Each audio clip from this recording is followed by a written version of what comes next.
सभागृहातील सगळे नगरसेवक नगरसेविका फार संबंधित लोक आहेत असं म्हणत असते नेहमी.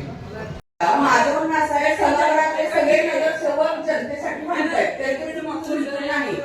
जर तुम्ही मांडला नका, तुम्ही ज्या भावना मांडला, पण आता प्राप्त परिस्थिती काय करायचं बोलायला नाही सभागृहात. पाणी विषय सगळ्यांच्या दृष्टीनं कोल्हापूरकरांच्या दृष्टीनं अत्यंत बिकट का झालाय त्याच्या पुढे जाऊन आपल्याला काही टीका टिप्पणी करत बसायचा विषय नाही आहे.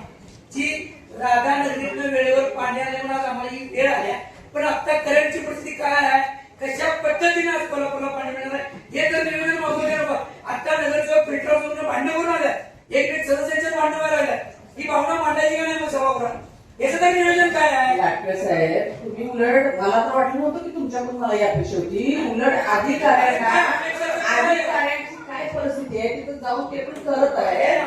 आपण त्यांची बाजू घेत नाहीये, पण आपल्याला आता सत्य परिस्थिती एक्सेप्ट करायला पाहिजे. 2-3 दिवसाचा अवधी फक्त त्यांना दिला पाहिजे. तुमच्यापेक्षा माझ्या पण नुसतं काही नाही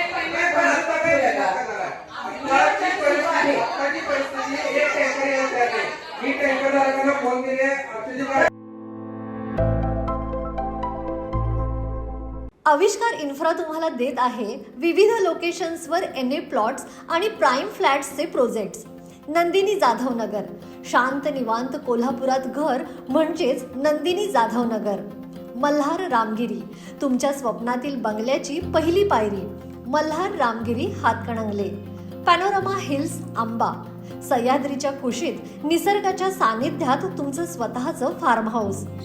पद्मवीरा सिटी जयसिंगपूर, एक आधुनिक लाईफस्टाईल देणारा 1 and 2 BHK होम्सचा प्रोजेक्ट.